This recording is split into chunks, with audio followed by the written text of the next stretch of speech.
Future IT পার্কের পক্ষ থেকে সবাইকে আবারও শুভেচ্ছা। আজকে আমরা ইনপুট ট্যাগের টাইপ অ্যাট্রিবিউটের আরও কয়েকটি ভ্যালু সম্পর্কে শিখব। তো আজকে আমরা যে বিষয়গুলো শিখব সেগুলো আমাদের প্রায় প্রয়োজন হয়ে থাকে, গুরুত্বপূর্ণ কিছু বিষয়। তো এর জন্য আমরা প্রথমে আমাদের ইনপুট ট্যাগটিকে আমরা কপি করে আনলাম। কপি করে এনে আমরা এখানে আমাদের টাইপটি চেঞ্জ করে দিব। তো আমরা আজকে রেডিও নামে একটি ভ্যালু আছে, সেই ভ্যালুর ব্যবহার শিখব। তো একই সাথে আমরা এখানে টেক্সট চেঞ্জ করে দিই। আমরা এখানে মেল দিলাম, আর এটাও অবশ্য চেঞ্জ করতে হবে, মেল। এখানে আমরা মেল দিয়ে দিলাম, এখানেও আমরা মেল দিয়ে দিলাম। তো এবার সেভ করার পরে আমরা ব্রাউজারে রিফ্রেশ করে দেখি। তো আমাদের এখানে কিন্তু একটা নতুন অপশন এসেছে, একটা বুলেট আকারে অপশন এসেছে। তো আমরা এই বুলেটে যদি ক্লিক করি তাহলে এটা সিলেক্ট হচ্ছে। রিফ্রেশ করার পরে দেখেন আমি যদি মেলে ক্লিক করি তাও সিলেক্ট হচ্ছে। তো আমি এর আগে বলেছিলাম যে আমাদের লেবেলটা কেন দরকার হয়, আমি আজকে আবারও একটু ব্যাখ্যা করে দিব। সেটা হলো যে আমাদের এই যে লেবেলে একটা অ্যাট্রিবিউট আছে ফরের মধ্যে আমরা ভ্যালু দিয়েছি মেল, আর আমাদের যে ইনপুট ট্যাগ আছে এই ইনপুট ট্যাগের মধ্যে একটা অ্যাট্রিবিউট আছে আইডি, এবং সেখানেও ভ্যালু দিয়েছি মেল। তো এই যে এই ভ্যালুটা আর এই ভ্যালুটা একই হওয়ার কারণে এই লেভেলের সাথে এই ইনপুট ট্যাগটি যুক্ত হয়ে গিয়েছে। তো যে কারণে আমরা এই টেক্সটে ক্লিক করলে আমাদের এই বাটনটি সিলেক্ট হয়ে যাচ্ছে। এটা সব ক্ষেত্রেই আপনি যদি এখানে ক্লিক করেন দেখেন অটোমেটিক্যালি আপনার এই ঘরে লেখার জন্য এটা অ্যাক্টিভ হয়ে গিয়েছে। তো এই জন্য আমাদের লেবেল ব্যবহার করা হয়। অনেকে হয়তো বা অনেক টিউটোরিয়াল হয়তো দেখবেন যে লেবেলের ব্যবহারটা ওইভাবে দেখায় না, কিন্তু আমরা আপনাদেরকে যেহেতু একেবারে ডিটেল শেখাচ্ছি এজন্য আমরা এই লেভেলের ব্যবহারটা বারবার আমরা এখানে এনেছি, এবং কি কাজ করে সেই জিনিসটা এখন আবারও একবার ক্লিয়ার করে দিলাম। তো চলুন আমরা আরও একটি রেডিওর উদাহরণ আমরা দেখব। তো আমরা এখানে আমরা নিতে যাচ্ছি ফিমেল। তো আমরা এগুলাও চেঞ্জ করে দিই এবং এখানে রেডিও থাক। আর এখানে আমরা ব্রেকটা মুছে দিব, এই দুইটা পর চলে আসবে। তো আমরা যেহেতু মুছে দিয়েছি তাহলে আমাদের মেল আর ফিমেলের এই দুইটা পাশাপাশি আসবে। আমরা সেভ করে রিফ্রেশ করছি, তো দেখতে পাচ্ছেন যে আমাদের এখানে মেল এবং ফিমেলের পাশে দুইটা বুলেট পয়েন্ট এসেছে। তো আমরা যখন ফিমেলে ক্লিক করছি তখন কিন্তু ফিমেল সিলেক্ট হচ্ছে, আবার যখন মেলে ক্লিক করছি তখনও কিন্তু মেল সিলেক্ট হচ্ছে। কিন্তু আমরা জানি যে জেন্ডার যে কোনো একটা সাধারণত সিলেক্ট করার অপশন থাকে, কিন্তু আমাদের এখানে কেন দুইটা একসাথে সিলেক্ট হচ্ছে, এর কারণ হলো আমাদের এখানে যেই নেম অ্যাট্রিবিউটটা আছে এই নেম অ্যাট্রিবিউটের যে ভ্যালু আমরা দিয়েছি এই দুইটা ভ্যালু ভিন্ন হওয়ার কারণে দুইটা কিন্তু আলাদা আলাদাভাবে কাজ করছে। বাট এই দুইটা ভ্যালু যখন আমি একই করে দিব, যেমন আমি এখানে জেন্ডার লিখে দিলাম, অর্থাৎ এই ভ্যালুটা আর এই ভ্যালুটা একই হতে হবে। আপনি ভিতরে কি টেক্সট লিখবেন সেটা বিষয় না, কিন্তু দুইটা যখন সেম হবে তখন কিন্তু এই ইনপুট ট্যাগের সাথে এই ইনপুট ট্যাগটি সম্পর্কযুক্ত হয়ে যাবে। এবার যদি আমরা এখানে রিফ্রেশ করি তাহলে দেখবেন আমি যখন ফিমেলে ক্লিক করছি তখন ফিমেল সিলেক্ট হচ্ছে, আমি যখন মেলে ক্লিক করছি তখন মেল সিলেক্ট হচ্ছে। তাহলে আমরা যে জিনিসটা জানলাম সেটা হলো যে রেডিও যে ভ্যালুটা আছে এই ভ্যালুর মাধ্যমে আমরা একটি রেডিও অর্থাৎ গোল একটা বাটন আনতে পারি বা গোল একটা বুলেট আনতে পারি, যেটা আমরা সিলেক্ট করার মাধ্যমে ব্যবহার করতে পারবো। তো এটা ছিল আমাদের রেডিও ভ্যালুর ব্যবহার। এরপরে আমরা আরেকটি জিনিস শিখব, সেটা হলো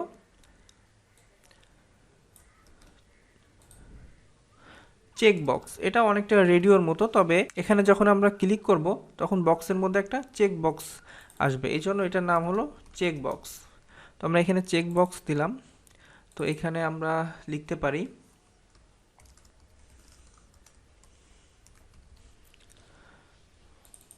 এখানে আমরা যে কোনো ভ্যালু দিতে পারি, তবে এগুলা অন্য কিছুর সাথে মিলে গেলে আমাদের তখন বুঝতে সমস্যা হবে, ইভেন কাজও করবে না। যখন একটা ভ্যালুর সাথে আর একটা ভ্যালু মিলে যাবে তখন কিন্তু এটা ঠিকঠাকভাবে কাজ করবে না। তো এখানে আমরা এটা সেভ করার পরে যখন আমরা রিফ্রেশ করব তখন এখানে দেখতে পাচ্ছেন যে আমাদের এখানে একটা অপশন এসেছে আই লাভ ফুটবল, এবং এখানে চেকমার্কটা পরে এসেছে। আপনি যদি চান যে চেকমার্কটা আগে আসবে সেটাও করতে পারবেন। সেক্ষেত্রে আপনার এই যে লেভেলটা আছে এই লেভেলটাকে আমরা কাট করে আমরা এখানে দিয়ে দিলাম, অর্থাৎ ব্রেকের আগে। তো আমরা এবার সেভ করার পরে যখন রিফ্রেশ করব, আমাদের এখানে একটা চেক বক্স এসেছে এবং দেখেন আমি টেক্সটে যখন ক্লিক করছি তখন এই বক্সটা কিন্তু চেক হয়ে যাচ্ছে। তো আমরা যদি সেম আরও একটা নেই,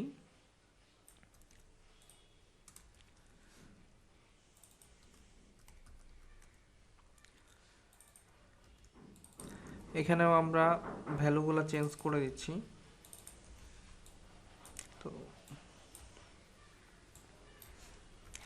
এবার সেভ করার পর আমরা যখন ব্রাউজারে গিয়ে রিফ্রেশ করব, তো এখানে আমরা আর একটা অপশন পাবো যে আই লাভ ক্রিকেট। তো আমরা চাইলে এখানে একটা ব্রেক কমিয়ে দিতে পারি, অর্থাৎ এখানে যে দুইটা ব্রেক আছে আমরা এখানে একটা সিঙ্গেল ব্রেক দিব, তাহলে এই দুইটা পাশাপাশি আসবে। তো চেকবক্স কখন ব্যবহার করা হয়? যখন আমরা কোনো ইউজারের কাছ থেকে মাল্টিপল অপশন নেই, অর্থাৎ সে একই সাথে অনেকগুলা বিষয়ে অ্যাগ্রি করে, তো সেক্ষেত্রে আমরা চেকবক্সটা নেই। আর রেডিওটা তখনই নেওয়া হয় যখন যে কোনো একটা অপশন সিলেক্ট করার সুযোগ থাকে, সেক্ষেত্রে সাধারণত রেডিও ব্যবহার করা হয়। আর চেকবক্সটা নেওয়া হয় যখন মাল্টিপল অপশন আমাদেরকে একসাথে সিলেক্ট করতে হবে। আমরা বিভিন্ন সময় বিভিন্ন জায়গায় দেখি যে বলে যে কোনো একটা কন্ডিশন অ্যাগ্রি করার জন্য সেখানে আগে একটা চেকবক্স থাকে, আপনি টিক করেন, এর অর্থ হলো আপনি তাদের শর্তের সাথে একমত হলেন। তো এরকম বিভিন্ন কারণে চেকবক্স ব্যবহার হয়ে থাকে। তো আপনারা যখন আরও বিস্তারিত জানবেন তখন এই বিষয়টা আরও ক্লিয়ার হতে পারবেন। আচ্ছা, এবার আমরা নতুন একটা ট্যাগের ব্যবহার শিখব, সেটা ফর্মের সাথে যুক্ত, বাট তার গঠনটা একটু ভিন্ন, যেটা হলো টেক্সট এরিয়া। তো টেক্সট এরিয়ার ক্ষেত্রে একটা বিশেষত্ব হলো যে এই ট্যাগটা কিন্তু সিঙ্গেল ট্যাগ না, এখানে শুরু এবং শেষ আছে। তো আমরা দেখেন টেক্সট এরিয়া নামে একটা ট্যাগ নিলাম, আমরা সেভ করার পরে এখানে যখন রিফ্রেশ করব, তো এখানে দেখেন আমাদের একটা বক্স এসেছে। ঠিক আছে, আমরা বিভিন্ন জায়গায় এই বক্সগুলো দেখে থাকি, কমেন্ট বক্স নামে পরিচিত। তো এই বক্সটা আবার ফ্লেক্সিবল, অর্থাৎ আপনি এটাকে ছোট বড় করতে পারবেন, তবে বাই ডিফল্ট এটার সাইজ এরকমই থাকে। তো এক্ষেত্রে আপনি চাইলে এটার সাইজ ছোট বড়ও করতে পারেন। তো এখানেও আমরা একটু লেভেল ব্যবহার করব, অর্থাৎ আমরা টেক্সট এরিয়ার সাথে আমরা একটি লেভেল ব্যবহার করব।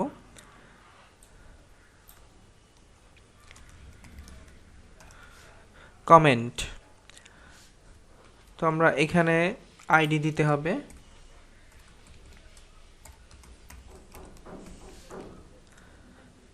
এবং এখানে ফরেও আমরা সেম জিনিসটা দিয়ে দিব। আর আমাদের দুইটা ব্রেক দরকার, কারণ আমাদের এখানে সাবমিটটা আর এটা পাশাপাশি চলে এসেছে। তো দেখেন আমরা একটা ব্রেক দিয়েছি বলে বাটন দুইটা নিচে চলে যাবে। তো বাটন দুইটা নিচে চলে এসেছে এবং আমরা এখানে দেখতে পাচ্ছি যে কমেন্ট লেখা এসেছে এবং একটা বক্স এসেছে। তো এটাকে অ্যাকচুয়ালি টেক্সট এরিয়া বলা হয়, এটাকে সাইজ ছোট বড় করা যায়। আমরা চাইলে রো এবং কলাম ব্যবহার করার মাধ্যমে এটাকে ছোট বড় করতে পারবো। আমরা যদি এখানে রো নেই, অর্থাৎ আমি 10 রো দিলাম আর কলাম দিলাম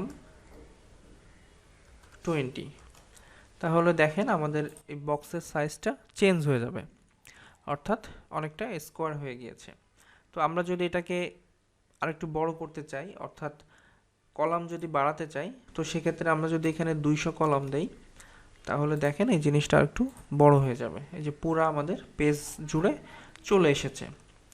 তো আমরা চাইলে এটাকে যে কোনো সাইজ করতে পারি। আর সবচেয়ে মজার বিষয় হলো আমরা যখন সিএসএস শিখব তখন এটাকে আমরা আরও সুন্দরভাবে কন্ট্রোল করতে পারবো। তো এটা ছিল আমাদের টেক্সট এরিয়ার ব্যবহার।